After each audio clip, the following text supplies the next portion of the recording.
mean I'll see it. My grandmother's house always smelled like old cedar and those peppermint candies that stick to the wrapper, but after the funeral, that scent felt heavy, like it was trying to choke me.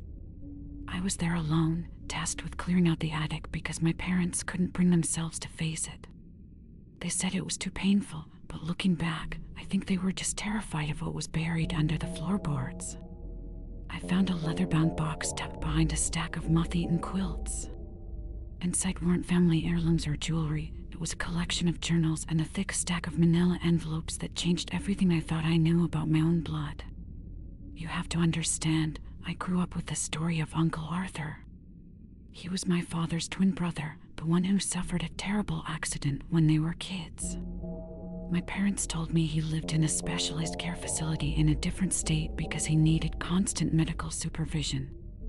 We sent cards every Christmas. We sent money every single month, or at least, that's what I saw my dad doing. He'd sit at the kitchen table, write out a check for a substantial amount, and sigh with this look of profound sadness. I thought it was grief. I thought he was mourning the life his brother could have had. I opened the first journal, dated years before I was born. My grandmother's handwriting was neat, but as the pages went on, it became a frantic, jagged scrawl. There was no accident. There was no brain injury. There was only Arthur and the things he did to the neighbor's golden retriever when he was 14. The description was visceral. She wrote about finding the basement floor covered in a thick, copper-smelling slick, and how Arthur had just stood there, holding a rusted gardening trowel, looking at the mess with a flat, empty expression. He hadn't been sad or scared. He had been curious. The journals detailed a descent into something far darker than teenage rebellion. By 16, Arthur wasn't just killing animals. He had developed an obsession with the girls at his high school, specifically their hair. My grandmother wrote about finding a nest behind the drywall in his bedroom, a collection of braided locks, some with bits of scalp still attached, dried and gray. When the police finally came, it wasn't for a childhood accident. It was because he had nearly taken the life of a classmate with a piece of jagged glass in the locker room.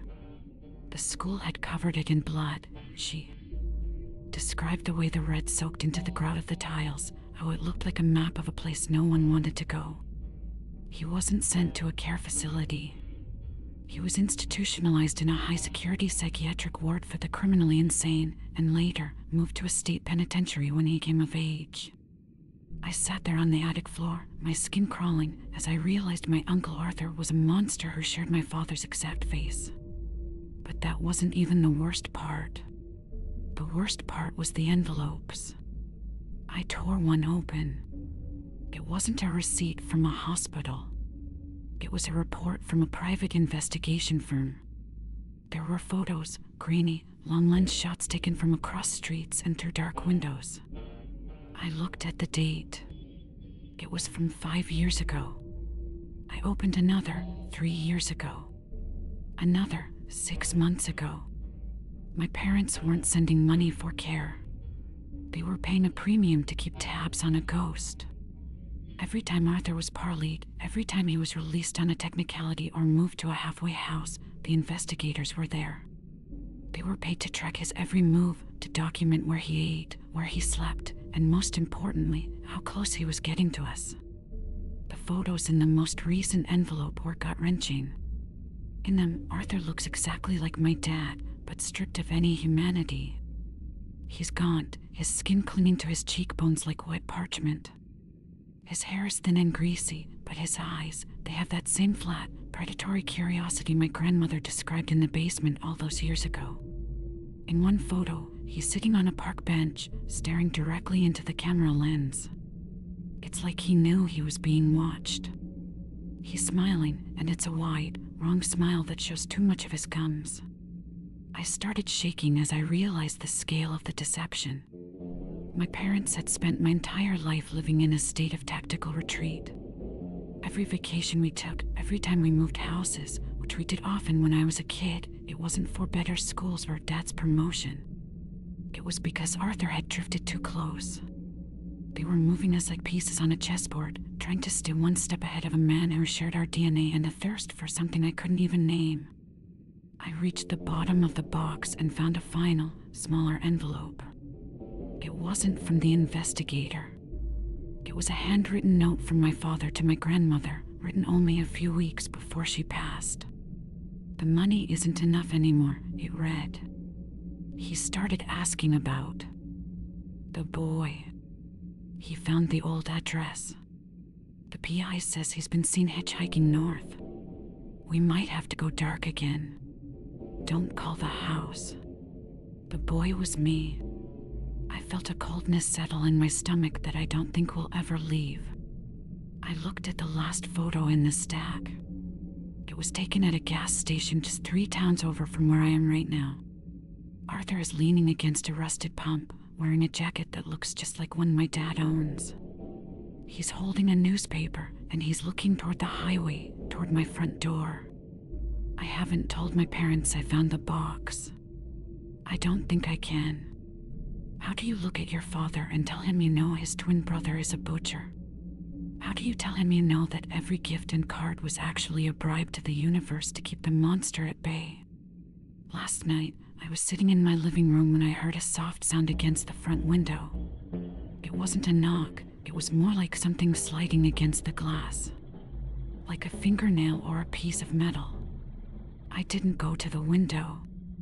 I just sat there, frozen, listening to the sound of someone breathing on the other side of the door.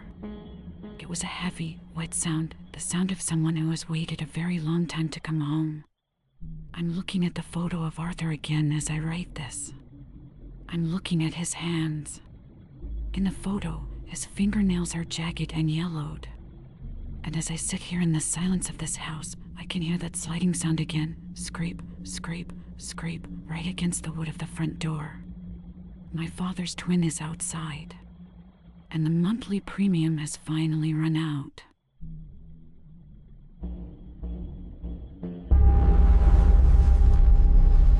Next story. I used to think that the most terrifying thing a person could discover was a stranger hiding in their house, but I've realized there is something much worse. It's discovering that the person who has been sitting at your dinner table for 25 years, the man you called uncle, the man who tucked you in when your parents were tired, the man who held your hand at your high school graduation, is actually the architect of your entire existence through a lie so sick it feels like a physical weight in my chest. It started with those stupid DNA kits everyone was buying for the holidays. I thought it would be a fun, light-hearted gift to give my parents for Christmas. My dad is a bit of a history buff, and he's always been proud of our supposed pure Scandinavian heritage. I remember him laughing when he opened the box, joking about how he hoped he wasn't related to anyone famous because he didn't want the paparazzi on our lawn. My mom, on the other hand, got very quiet. I didn't think much of it at the time, I just assumed she was tired from the holiday cooking. When the results came back to my email a few weeks later, I opened them while I was eating breakfast. I expected to see a map of Northern Europe. Instead, I saw a breakdown that made my stomach do a slow, nauseating flip. According to the data, my father, the man who raised me, the man currently snoring in his recliner in the living room, had zero biological relation to me. Nothing. Not a single centimorgan of shared DNA. My first thought wasn't that my mother had cheated. My first thought was a lab error. I actually called the company, yelling at some poor customer service representative about how they'd swapped my samples. But as the day went on, a cold, prickling sensation started at the base of my neck and wouldn't go away. I looked at my dad. He has these very specific, thick ears and a nose that's always been slightly crooked. I looked in the mirror. My features were sharp, my eyes a piercing, almost unnerving blue. I didn't look like him. I never had. I waited until my dad went out to the hardware store before I confronted my mom. I showed her the laptop screen, my hand shaking so hard the cursor was dancing. I didn't even have to say anything. The moment she saw the 0% match next to my father's name, she collapsed into a kitchen chair. Her face didn't just go pale, it went gray, like wet ash. She told me that after years of trying to conceive, after doctors told my dad he was sterile, they became desperate. But they didn't go to a clinic. My dad was too proud, too old school to buy a child from a stranger, so my mom took matters into her own hands. She told me they used a private donor. That's the term she used to make it sound clinical, like it happened in a doctor's office with sterile needles and forms to sign. But it didn't happen like that. She eventually admitted, through ragged, ugly sobs, that the donor was my dad's best friend, Steve. Uncle Steve. He had been there my entire life. He lived 3 houses down. He was the one who bought me my first bike. He was the one who always sat next to me at Thanksgiving, smelling of expensive sandalwood and something metallic, like copper. My dad never knew. He thought Steve was just a loyal friend who had been by his side since college. He never suspected that every time he thanked Steve for being such a good influence on me, he was thanking the man who had violated his marriage and sired his child in secret. As the days went through, the true crime aspect of this started to bleed into my mind like ink in water. I started looking back at my childhood through a lens of pure horror. I remembered things that used to seem sweet but now felt like scenes from a slasher film. I remembered Steve always wanting to take photos of me. Thousands of them. He had a darkroom in his basement. He was an amateur photographer, and he'd spend hours down there. About a week after the revelation, while my parents were at a grief counseling session they'd started under the guise of marital stress, I used the spare key Steve kept under his porch planter. I shouldn't have gone in. I know that now. Some doors are meant to stay locked. The house was silent, smelling of that same sandalwood and stale air. I went straight for the basement. The door was heavy, solid oak, and it creaked with a sound that felt like a warning. When I got down there, the red light of the darkroom was already on, casting long, bloody shadows across the floor. It wasn't just a darkroom. It was a shrine. There were photos of me pinned to every inch of the walls. Not just the family friend photos from birthdays. There were photos of me through my bedroom window. Photos of me sleeping. Photos of me at the park when I was 6, where the camera was clearly hidden in the bushes. My biological father hadn't just been watching me grow up. He had been stalking me. He had been documenting his creation with a clinical, predatory obsession. In the corner of the room, there was a glass jar on a shelf, sitting under a focused spotlight. I walked over to it, my breath coming in short, jagged gasps. Inside the jar, preserved in some kind of clear liquid, was a collection of small, white objects. It took me a moment to realize what they were. They were my baby teeth. The ones I thought the tooth fairy had taken. The ones my mom said she'd lost when I asked to see them years ago. He hadn't just been a friend. He had been harvesting pieces of me. I felt a presence behind me before I heard it. The air in the room changed, growing heavy and thick. I turned around, and there he was, standing at the bottom of the stairs. Steve. He didn't look like the jolly uncle anymore. In the dim red light, his eyes looked like 2 black pits, and his smile didn't reach them. It was a wide, stretching grin that showed too many teeth. "You weren't supposed to see the gallery yet," he said. His voice was smooth, like oil on water. "I wanted to wait until you were ready to know the truth. You're my masterpiece, Sarah. You have my blood. You have my mind." I tried to move, but my legs felt like lead. He took a step toward me, and I noticed for the first time that he was holding a pair of heavy-duty shears. The kind you use for bone or thick wire. He wasn't there to hug me. He was there to maintain his collection. "Your father, the man you call father, he's a weak, empty vessel," Steve whispered, closing the distance between us. "But I made you. I gave you life. And because I gave it to you, I can take pieces of it back whenever I want. I don't remember exactly how I got out. I remember the sound of the shears snapping shut inches from my ear. I remember the feeling of his cold, calloused hand grabbing my hair and the searing pain as a chunk of it was ripped from my scalp. I remember screaming, a raw, guttural sound that didn't feel like it came from me, and shoving him with every ounce of terror-fueled strength I had. He tripped over a stack of photo crates, and I scrambled up those stairs, my heart hammering against my ribs like a trapped bird. I ran all the way home, locking every door and window, sliding the deadbolts until my fingers bled. When my parents came home, I didn't tell them about the basement. I couldn't.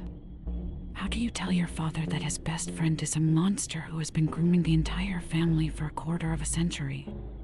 How do you tell your mother that her private donor is a literal predator? The police went to his house the next day after I told them he had attacked me, but Steve was gone. The basement had been scrubbed clean. No photos. No jars. No teeth. It was as if he had never been there at all, except for the missing patch of hair on the side of my head and the DNA results sitting on my kitchen counter. My dad still doesn't know the full truth. He knows Steve went away after a misunderstanding, and he knows I'm not his biological daughter, but he doesn't know about the shrine. He doesn't know that Steve is still out there. Every night, I lie awake and listen to the house creak. I look at the dark corners of my room and wonder if he's standing there, hidden in the shadows he knows so well. Because the worst part isn't knowing that my uncle is a monster. The worst part is looking in the mirror and seeing his eyes looking back at me. I carry his DNA. I carry his legacy. And sometimes, when I'm alone in the dark, I can feel a cold, metallic hunger waking up inside my own blood, and I wonder if I'm really any different from the man who made me. I keep the lights on now. All of them. But even in the brightest light, I can still feel him watching. He's not a stranger in the house. He's much worse. He's the ghost in my veins, and I don't think he's finished with his collection yet.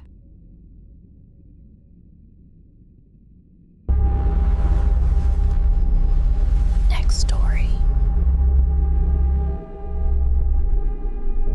I never really believed that some houses just feel wrong until we moved into my great-aunt Evelyn's place. It's one of those heavy, Victorian-style builds out in the rural parts of the county, tucked away behind a curtain of weeping willows and overgrown pines. When she passed away, my mom inherited it, and since we were struggling with the rising rent in the city, it seemed like a blessing.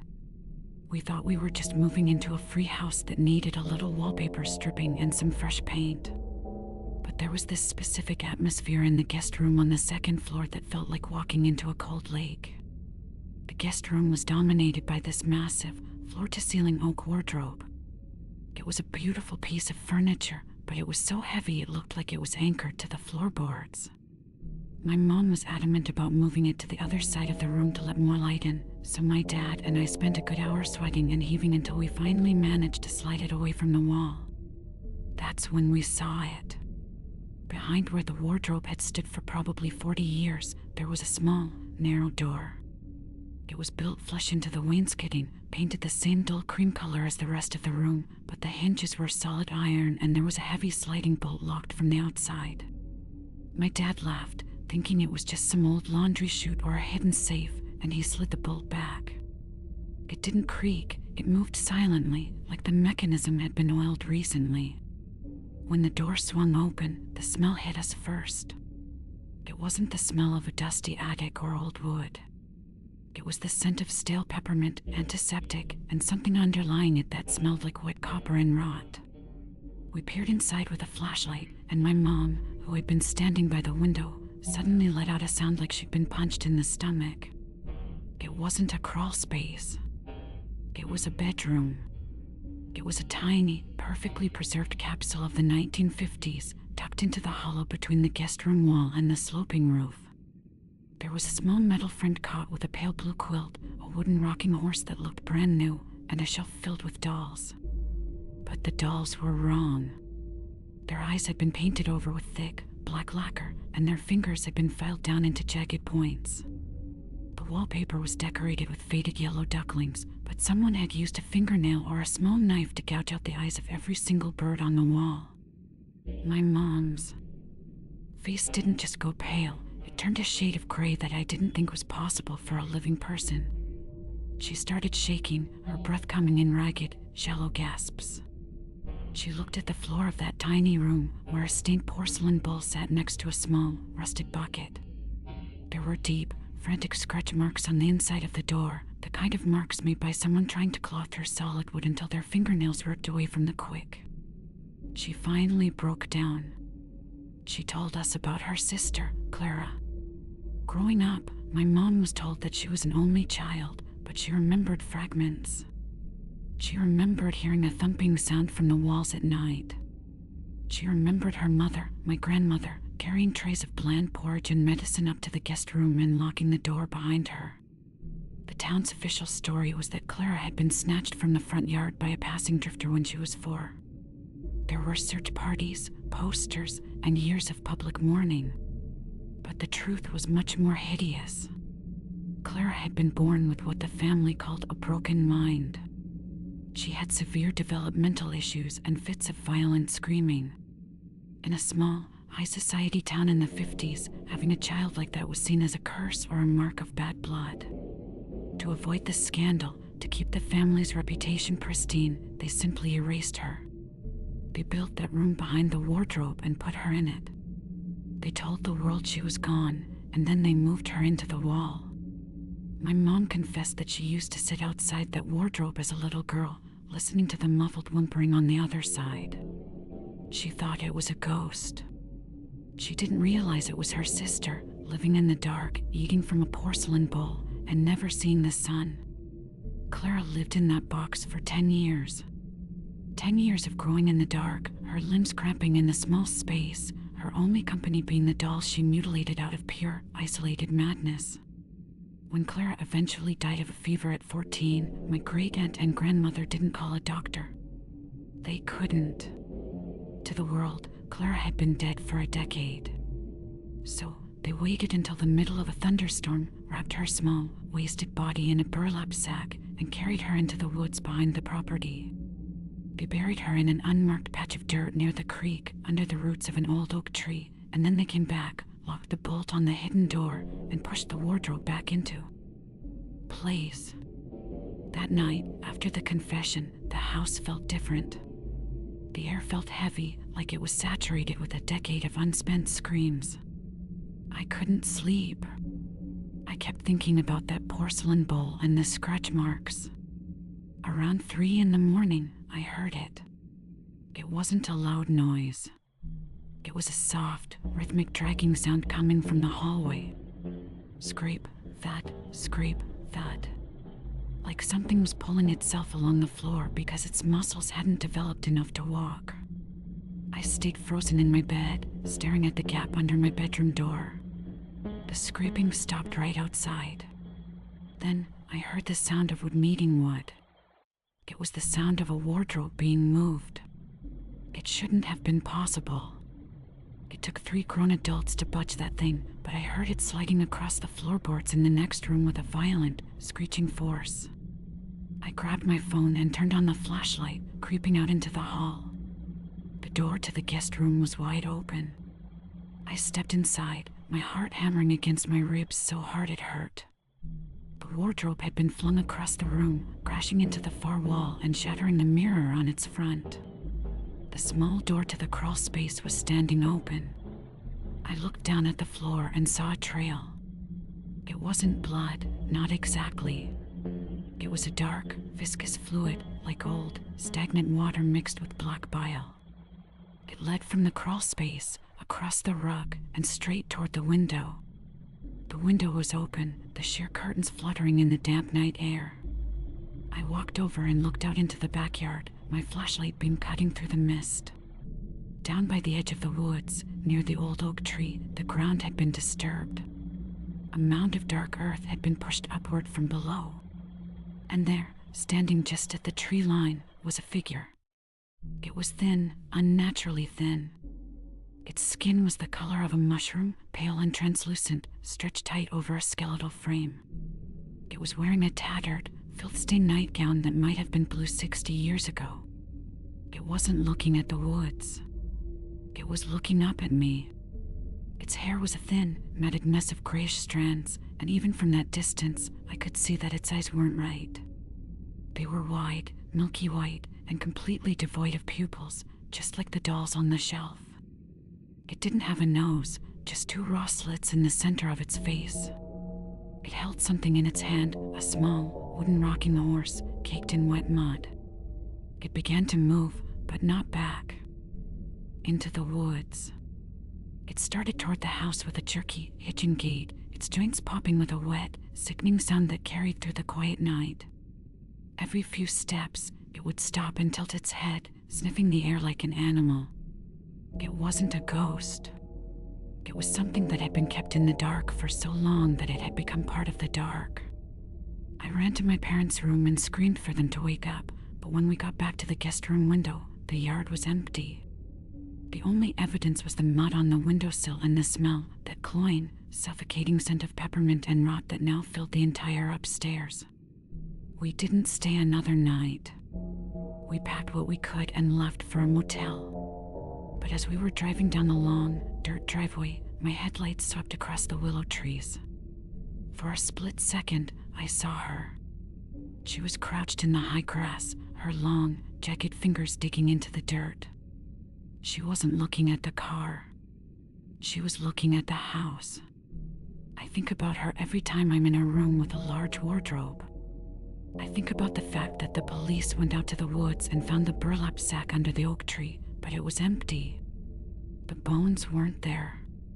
There was only a small porcelain bowl and a pile of black, lacquered doll eyes. My mom doesn't talk anymore. She just sits by the window and stares at the walls, flinching every time she hears a scratch or a thud from the floorboards above us. Because we both know that Clara isn't just a memory. She spent 10 years waiting to get out of that wall, and now that she's out, she's realized that the whole world is just a bigger room for her to play in.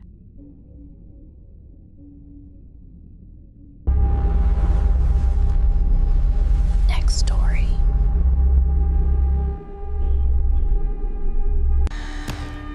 Next story is yours. Take a look at the shadow in the corner of your room. Are you sure it was that shape a minute ago? Subscribe or be the next in line.